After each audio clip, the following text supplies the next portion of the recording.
이성적인 사랑이란 감정과 생각을 동시에 하는 것을 말한다. 상대의 애정에 화답하는 감정이므로 한 사람만 사랑의 감정을 느끼는 것으로는 충분치 않다. 그렇다면 열정적인 사랑과 이성적인 사랑이 공존할 수 있을까? 오늘 우리는 열정과 이성의 균형을 달성하는 방법에 대해 찾아보려고 한다. 열정과 이성의 중요한 차이점. 한 사람이 대가 없이 주기만 한다면 이성적인 사랑은 존재할 수 없다. 시간이 지남에 따라 관계는 약해지고 그러다가 끊어져 버릴 게 당연하다.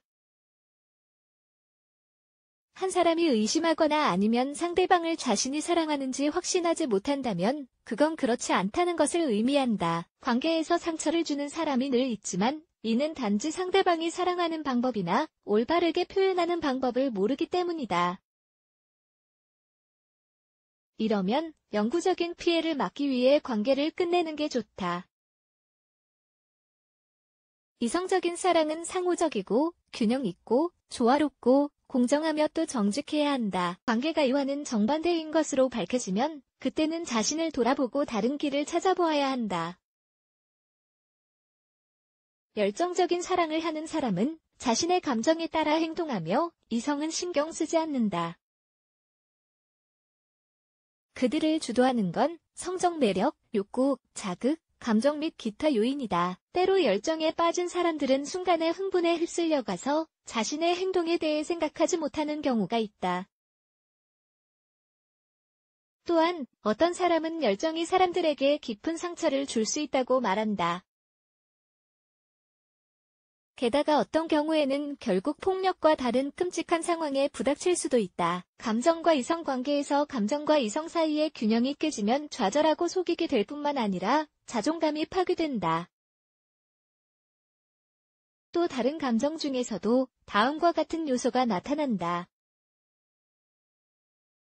환멸, 폭력, 고문, 비통함. 열정적인 사랑과 이성적인 사랑, 이 둘 중 하나가 너무 커지면 커플에게 매우 유독한 영향을 미칠 수 있다. 두 경우 모두 호르몬에 영향을 미치고 사람의 행복뿐만 아니라 정체성을 파괴할 수 있는 매우 위험한 결과를 초래한다.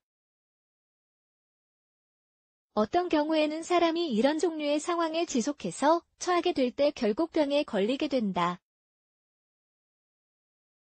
스트레스, 심장질환 및 고혈압은 흔한 결과다. 하지만 사람이 위험을 알고 제때 행동하면 무의미한 고통을 피할 수 있다. 따라서 문제가 심각해지기 전에 해로운 사람을 피하는 게 좋다. 어떻게 열정적인 사랑과 이성적인 사랑이 공존할 수 있을까? 열정적인 사랑과 이성적인 사랑이 공존하기 위한 완벽한 공식은 없다. 이는 상황에 따라 다르다. 무언가를 먼저 시도하기 전에 먼저 발생한 문제를 이해하는 게 중요하다. 가장 중요한 것은 두 가지 유형의 사랑에 대한 조합을 찾는 것이다.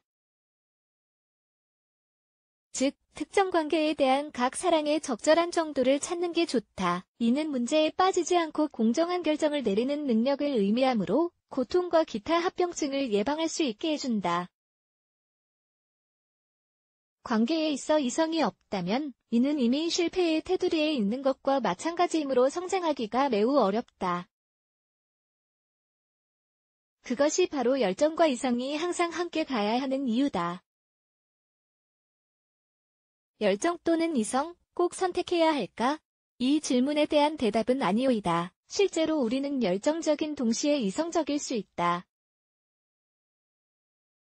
다시 말해, 우리 중 한 명은 이성적이고 객관적이며 또 합리적이며 분석적이어야 한다. 반면 어떤 상황에서는 개인적인 본능을 사용해야 한다.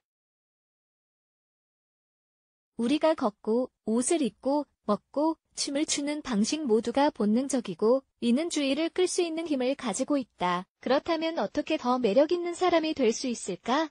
우리는 자신의 이성, 아는 것, 지적 관심사, 지혜 지능 등을 연구함으로써 더 매력적인 사람으로 바뀔 수 있다. 또한 사랑은 통제력을 잃고 사랑에 빠져서 다른 사람과 인생을 공유하는 우리 본연의 모습과 결합하여야 한다. 어떤 상황에서는 행복, 열정, 분노, 슬픔이 자연스럽게 일어나도록 하는 게 중요하다. 성공적인 관계의 비결은 항상 욕망의 불꽃을 생생하게 유지하는 것이다. 사랑한다는 건 상대방을 위해 최선을 다하고 매 순간을 최대한 활용하는 것을 의미한다. 따라서 열정적인 사랑과 이성적인 사랑은 완벽한 조합이 아닐 수 없다. 이미지 제공 위키하우.com